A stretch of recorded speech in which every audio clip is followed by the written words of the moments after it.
Good morning everyone. तो हम tense पढ़ रहे हैं। पिछले वीडियो में हमने पास्ट परफेक्ट टेंस पढ़ा। अब आगे बढ़ते हैं पास्ट परफेक्ट कंटिन्यूअस टेंस की तरफ। तो देखिए पास्ट जैसा कि नाम है पास्ट परफेक्ट कंटिन्यूअस टेंस, तो सेम टेंस हमने प्रेजेंट में पढ़ा था। तो उसमें हमने पढ़ा था कि हिंदी वाक्यों के अंत में रहा है, रही है, रहे हैं आता है। ऐसा ही जब पास्ट हो जाता है तो रहा था, रही थी, रहे थे, ऐसा हो जाता है। अब देखिए अगर हम बात करें हेल्पिंग वर्ब मेन वर्ब की, तो यह हमने पहले पढ़ा हुआ है कि पास्ट परफेक्ट कंटिन्यूअस में हेड का यूज होता है, उसके साथ में बीन और वर्ब की आईएनजी फॉर्म, आगे सब्जेक्ट और पीछे ऑब्जेक्ट, ऐसा हम यूज करते हैं। तो इस प्रकार से यानी जो भी फिल इन द ब्लैंक के लिए सेंटेंसेस पूछे जाएंगे तो उसमें हमको यह हेड प्लस बीन प्लस जो भी वर्ब आई हुई है उस वर्ब की आईएनजी फॉर्म हमको भरना है। साथ ही एक बात और है, जब हमने पिछला प्रेजेंट परफेक्ट कंटिन्यूअस टेंस पढ़ा था तो परफेक्ट कंटिन्यूअस टेंस में सिंस फॉर प्लस टाइम भी आता है साथ में। यानी कोई भी कार्य जो है वो किसी अवधि से या किसी पॉइंट ऑफ टाइम से हो रहा है, उसको सिंस और फॉर ऐसे दो प्रीपोजिशंस लगा करके और हम लोग यूज करते हैं। जैसे देखिए मैं सेंटेंस बताता हूँ, लेकिन उससे पहले हम ये समझ लेते हैं कि सिंस का यूज कहाँ करना। तो ऐसा टाइम जो पॉइंट ऑफ टाइम यानी कि निश्चित समय है, यानी कि जो समय निश्चित है। अब निश्चित का मतलब क्या? तो जैसे घड़ी का निश्चित समय हो सकता है, जैसे 2 o'clock, 3 o'clock, 5 o'clock हो सकता है। किसी डेज नेम हो सकते हैं, Monday, Tuesday, Wednesday, Thursday, Friday. Months name हो सकते हैं, जनवरी, फरवरी, मार्च, अप्रैल, मई, जून, जुलाई, ऐसा हो सकता है। या ईयर्स नेम हो सकते हैं, 2007, 2009, 1999। तो ऐसा जब ये है तो ये सारे पॉइंट ऑफ टाइम है। उसके अलावा मॉर्निंग, इवनिंग, आफ्टरनून, ये सारे पॉइंट ऑफ टाइम यानी निश्चित समय का जो है वो हमको भाव देते हैं। दूसरा जो फॉर का यूज कहाँ करना, तो फॉर का यूज जो है वो period of time, period of time यानी अवधि बताता है, समयावधि। अब अवधि यानी कोई कार्य जो है वो कितने समय से हो रहा है। मान लीजिए कि कोई 2 घंटे से यहाँ बैठा है तो 2 घंटे से, 5 घंटे से।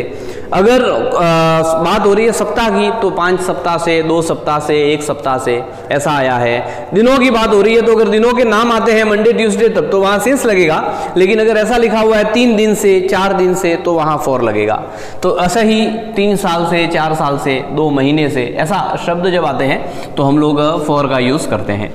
वाक्य पढ़ते हैं, मैं 4 घंटे से, यहाँ लिखा हुआ है मैं 4 घंटे से तुम्हें पढ़ा रहा था। तो ये पढ़ा रहा था आ गया, यानी कि पास्ट परफेक्ट कंटिन्यूअस टेंस है। और साथ ही 4 घंटे से, तो सिंस फॉर में से जब घंटे शब्द आ गया तो हम लोग फॉर का यूज करेंगे। तो मैं के लिए हम लोग आई लगाएंगे, आई के साथ में हेड सभी के साथ ही लगाना है। तो हेड, हेड के बाद में बीन, और बीन के बाद में यहाँ पर वर्ब जो है वो पढ़ाना यानी टीच है। तो यहाँ पर हम लोग यहाँ भरेंगे टीचिंग, तुम्हें तो यू, और फिर 4 घंटे से, तो जब घंटे शब्द आया है तो फॉर भरेंगे क्योंकि ये अवधि बताइए, इसीलिए फॉर 4 hours। इस प्रकार से यह सेंटेंस बनेगा। ऐसे ही हम देखते हैं, वे 2 वर्ष से यहाँ क्यों रह रहे हैं, तो यहाँ रह रहे थे, तो यहाँ पर भी थे आया है, इसीलिए हम यहाँ पर दे यानी वे, और वे के साथ में भी हेड ही लगेगा क्योंकि सभी के साथ हेड है। हेड के बाद में जैसा हमारा पैटर्न में लिखा हुआ है बीन, बीन के साथ में ही रहना, तो रहना लीव कहते हैं, और लीव की आईएनजी फॉर्म लिविंग। यहाँ तो हेयर, यानी जब सेंटेंस है वो सब्जेक्ट के बाद सीधा वर्ब पर जाता है और फिर वर्ब से उल्टा आता है, ठीक है ना। सॉरी, ये पूछा है, प्रश्न है क्यों रह रहे हैं, ठीक है ना। तो इसमें थोड़ा सा करेक्शन रहेगा कि क्यों शब्द का प्रयोग करना है तो प्रश्न बनाना है, और प्रश्न बनाने के लिए हम लोग इस क्यों के लिए वाई आगे लिखेंगे। वाई के साथ में हेल्पिंग वर्ब हेड आगे आ जाएगा, और फिर दे यानी why had they been living here, और 2 वर्ष से, तो फॉर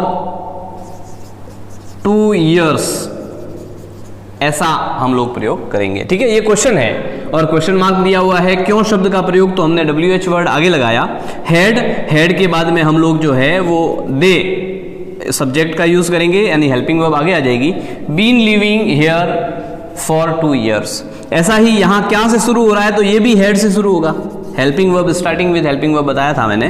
हेड यहाँ आ गया रमेश बीन, यानी क्वेश्चन था इसीलिए हमने इंतजार कर रहा था। तो इंतजार करना वेटिंग कहते हैं, हम सभी जानते हैं। तो वेटिंग, फिर हमारा फॉर अस, हमारा के लिए हम लिखेंगे फॉर अस 2 बजे से। अब बजे लिखा है तो ये पॉइंट ऑफ टाइम है, और पॉइंट ऑफ टाइम है तो हम लोग सिंस का यूज करते हैं, सिंस 2 o'clock, ऐसा हम लोग इसमें यूज करेंगे। तो इस प्रकार से हमको सेंटेंसेस बनाने हैं।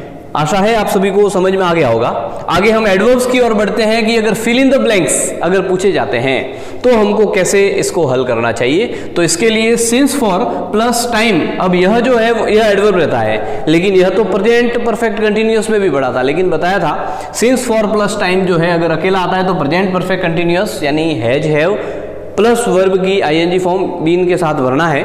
लेकिन अगर सिंस फॉर प्लस टाइम आता है और साथ में कोई पास्ट का एडवर्ब और आता है, मान लीजिए कोई सेंटेंस जुड़ा हुआ आ गया, या फिर हमने पिछले 3 टेंस में जो पास्ट टेंस पढ़ा है उसके कोई एडवर्ब्स आ गए, तो हमको हैड बीन भरना चाहिए सिंस फॉर अगर आता है तो। जैसे देखिए मैंने एग्जांपल लिखा है, yesterday we blank talk here for 2 hours। अब यहाँ पर फॉर प्लस टाइम आया है, यानी फॉर प्लस टाइम एडवर्ब है इसका, लेकिन साथ में यस्टरडे यानी पास्ट का एडवर्ब आ गया जो पास्ट सिंपल है।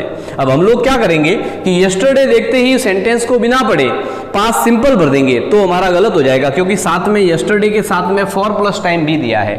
तो यह हमको पूरा सेंटेंस पढ़ करके समझना जरूरी है। तो यहाँ हम वी के साथ में हैड और हैड के साथ में बीन टॉकिंग यह भरेंगे, ये ध्यान करना।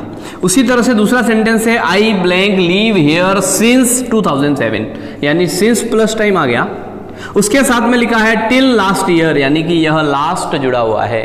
तो लास्ट पास्ट सिंपल का ही एडवर्ब है ये भी, तो हमको पास्ट सिंपल नहीं भरना क्योंकि सिंस प्लस टाइम भी दिया हुआ है, इसीलिए हम यहां पर हैड बीन लिविंग ऐसा भरेंगे।